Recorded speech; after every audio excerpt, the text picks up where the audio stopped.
And Simen is from Bouvet, and Bouvet is a partner of ours.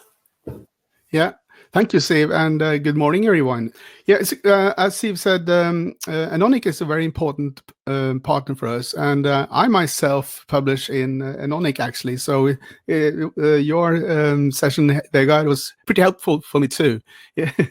And we also have a lot of customers together with Anonic. I'm not going to list them now, but so this is important for us to be able to contribute. A little bit about myself. I'm, as mentioned, the CTO of Bouvet, and I'm also the author of a textbook on privacy and GDPR. This is a shameless plug. Of course, you need to buy it. And also given like a few hundred talks on GDPR and security, and also given a lot of training courses together with my friend Eva Jarbeck, who's a famous lawyer.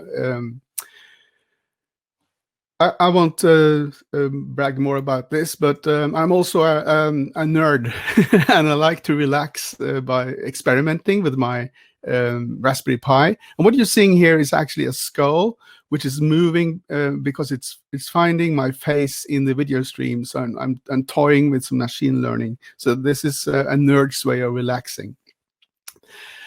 A little bit about Bouvet. Many of you know us. I've worked there for ages, and when I started, we were like 150 employees, and now we're more than 10 times that much. I can't believe it. And we're situated all over Norway. Well, at least the southern part, and so we have some offices in Sweden, and we have a lot of services. So it's quite challenging for me to be the CTO of all these topics, and. The main, we have like a lot of customers in the public sector and in the private sector and in energy and everything, and they've been with us for a long time. So it's been quite a ride. And as a consequence of that, since we were spread all over the country and we work with so many different domains and places and the different services, you can say that we are contributing to the digitization of Norway. But that's enough bragging for now. And I don't know if you can find GDPR fun at all, but at least I'll try to make it more interesting. I think in order to be motivated, I think we need to talk a little bit about why we need to bother with privacy at all. And take a small session about the reasons for processing on the website and the cookie types, what the law says about it, and I'll try to deliver some best practice and some current threads. Yeah, why should we bother with privacy? I think that is important to think about, because if you're not bothered with it, why should you work with it? And like Vegard said, your website is one of many channels that reaches the public. And in a basic way, you can say that your privacy policy is a reflection of your company ethics. And there's a growing awareness about privacy, and we've seen some security scandals and privacy scandals in the public quite recently, and they can damage your reputation if you're not taking care of it. And you also need to protect yourself against adversaries. For example, if there's an activist who's very well versed in privacy and he finds an error of the way you handle it, he can make quite a lot of noise if he has contacts in the press or in the social media. I know these are a lot of scary reasons, but I'll try to get back to more better or sort of reasons that are easier to be motivated by. And this is where that comes in, that privacy is actually a vital part of the European Human Rights Charter. And if you look at all the major lawsuits where the High Court in Europe have said something about privacy, they point to the Human Rights Charter. And it's also quite important, actually, that a lot of the companies that, or even foreign intelligence, they're making profiles of us that can be used to manipulate how people are voting. And they harvest all kinds of information that they get from all places, like websites. So I think it's a kind of a public effort that is like a dugnad in Norwegian, that we need to help to prevent that. And it's also a requirement for a sustainable society. If you look at the main sustainability process principles, privacy and security and universal access is actually pretty important, because it makes us able to function as happy individuals. And speaking of sustainability, the consumer agencies in Europe are actually agreeing on that. We have a trust gap now that prevents people from being motivated to use like self-driving cars, to have intelligent cities, smart cities, Internet of Things, because there has been so many scandals, because we are facing complex value chains that are hidden from us, where someone is making a profile of us and sell it to other people, and that also includes our children, which is pretty serious. And that brings us to one of the reasons why GDPR came along. And I think Eirik Knut said it very well, that it's like during the first industrial revolution, the politicians are struggling to keep up with the technology. And then came GDPR, actually very in the neck of time, if you ask me, when it comes to algorithms and the use of AI. I think George Orwell would be pretty envious about what they're doing in China and some parts of the USA. So I'm actually quite proud of living in Europe, where we have the option to use technology to our purposes instead of being slaves by it. But this has resulted in a very very huge change, and it came about in 2018. And the cookies is just a small part of it. So it was a lot of information for people to take in. And I had a coffee with my friend Eva Jarbekk quite a couple of days ago, and she said to me that cookies in Norway is not very evenly regulated. It's not very evenly handled by the different websites. So it can be quite confusing for anyone to know what to do, and that has resulted in a wildly different array of how people practice it. And the thing is that enforcement in Denmark and in the UK is much stricter in Norway so far. So you can actually get away with a lot of stuff here in Norway that you can't get away with in other places. And I'd just like to take a quick look at the reasons for processing, and I'm not going to give you a detail of this, but what the most common reasons for processing of personal information in websites is consent or contract. You have an implicit contract with the user if it is on your website at all. But as we know, the website is just one phase of your business. So if you're working with like health, or if you're working with public affairs, or if you're just an e-commerce site, the role of your website is depending on the whole business that you have. And therefore, you need to take that as a whole. You need to make it to look at this in a holistic perspective. And of course, there's a big difference if you're mainly targeting businesses or consumers, because you have a lot more options to store personal data. Because if you work with businesses, then you need to keep a lot of personal data in order to document your processes. So let's look at the cookie types. I look at the Norwegian communications authorities and their definitions. And as you may or may not know, a cookie is a file installed in your browser by the website. And the most simple ones are used to register and keep track of you during the same stay. And they're normally deleted after every session. Then you have the persistent cookies that help us to track your behavior and preferences across different sessions, like, for instance, language and your interest and stuff like that. And then we're on to something more tricky when it comes to privacy, because then you might need to have a contract or a consent in order to store that across sessions.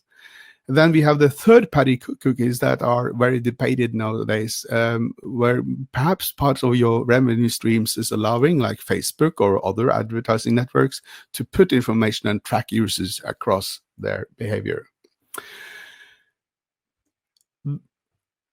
I've done some lectures about this previously, but now I just looked at the Norwegian Data Protection Authority and what they're saying on their website. It's not that much, really. And I think it reminds me, if I was like a really novice hiker, I wanted to learn how to get from the parking space to a really challenging mountain peak. I looked up the most challenging mountain peaks in Norway. I thought Kvigtinden, and it kind of compares to if you're an editor and you like to know how to work with cookies and information on the website. And I think the information on the DPA is not that helpful, because it's like saying wear the right clothes, have the right equipment, to walk the right course, correct route. And it's not that helpful, really, because you need a lot more practical and tangible advice. And that leaves us a bit confused. And I'm sorry to say that, well, it's a bit better at NCOM that are actually defining what we can do and not do, but it's still not that helpful. But I think the best and most practical advice is coming from EDPB, the European Data Protection Board, which is actually the main source of the GDPR requirements. And they say some very good things, like, for example, you shouldn't be denied access to a website if you haven't consented to the placement of cookies. And if you are relying on consent, you should not have this soft opt-in option using it. It should be a consent that is really unambiguous and an action of the user. And a website should have a clear overview of all first and third-party cookies used on their website, and you should have them divided into the strictly essential ones for providing the service and the non-essentials. And it says here that all analytics and geolocation should by nature be considered as non-essentials. And this is pretty tough, actually. It says that no cookie should be dropped without having a layer of information. This is a lot of bullet points. I'll try not to spend too much for them, but I think this could also be helpful for you to have to look at later on. They tell us that we should have a graphic interface using neutral graphic designs so that you're actually being helped to understand what's happening. And you should also be able to postpone the decision to have cookies if you don't know what you're saying is a no to. And for each purpose, you remember I had all these purposes of processing. You should have a way of getting these consents, and it's possible to withdraw the consent. Now, the reason why I have a question mark here is that one reason why many websites deferred actually adhering to the GDPR was what we were all waiting for, the e-privacy directive, but it still hasn't arrived. So, but if you look at the GDPR, it's actually cookies are actually regulated. So you can find ways of doing it lawfully today. So to summarize, one needs to have consent for all the things like tracking cookies, retargeting, selling information, using IoT devices, and using also information from other applications, other sources like connected cars or IoT devices. And you need to separate the marketing and tracking cookies from the ones who are just necessary statistics. And the consent should be opt-in and exist prior to processing. But as we saw with all these dialogues on this website, this creates a lot of hassle and noise. And it could be simplified, actually, if the device makers and browser makers could align it with the GDPR so that you didn't have to wade through all these options And I really, really hope that we can get to that point, because even for me now, who I'm quite aware of privacy, I find it quite a hassle to navigate sites. Now, to some best practices. You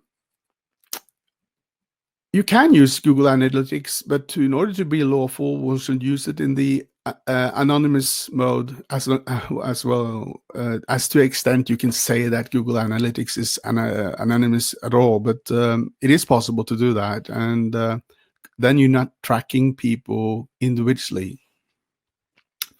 And it should, of course, reflect the company policies regarding privacy and security, so that you have a holistic view of this. And perhaps you also even have a privacy officer. And the people who front the audience, they should be given some nice and clear answers to most recurring questions, so they can take a lot of the dialogue at the, can I say, the outer ring, or if you want. And another nice thing is to have a rich layer privacy statement, because then you will actually detract the troublemakers and the adversaries, because if they ask questions, you can just point them there. And if there's something that is not well understood, well, then you can have a conversation. In our experience, that actually is very helpful. And you can have different industry domains, like, for example, health, e-commerce, and governmental websites, and if they have a trade organization, and you can try and ask them, what is your advice for handling cookies for us? Because the Datatilsynet, or Data Protection Authority, they say that in order to be able to do something which is perhaps a bit unclear if it's possible or not according to the law, they will be more lenient if you are doing this as going together across the industry. And you should be aware of such free services as like discussed, because they can be quite shady, because they can actually start selling your users. And the logic is that someone has to pay for their maintenance and their organization. So if it looks like it's free to you, and if it looks like it's free to the users, they're actually paying with their personal information. And if there are any like hard lawsuits or anything, one should try and be aware of them, so that you can see if some things can be also applicable for you. I think the most important trends is that we just had a major happening, that the Privacy Shield, the regulation that allowed us to store personal information at American websites, was actually made unlawful by a court in Europe. And even the standard contracts for storing personal information that you then have to use are under attack. So it's a bit of a confusion in the market right now. And Max Schrems, the activist who filed that lawsuit, he has started to sue companies that are using Google Analytics. And for me, that sounds quite scary, actually. And then we don't really know when the privacy directive will come, but when it comes, it's something that all websites have to comply to. And we should look for like major lawsuits. I couldn't really find anyone that were so definite for here in Norway, but when there are, you should look for them, because then it can affect you. And you should know that Apple has started to block third-party tracer cookies in Safari, and that is actually quite has a big negative impact on the advertising industry. Also, the deep digital privacy authorities like Datatilsynet, they're quite underpowered. So that's also why things that should be looked upon are not looked upon, but that might change because of the public awareness. And there's a lot of focus on the ad industry in the media now, like NRK Beta and New York Times have made a lot of articles about how people are tracked across websites. So to conclude, right now, I'm afraid it's a bit like stealing candy from kids.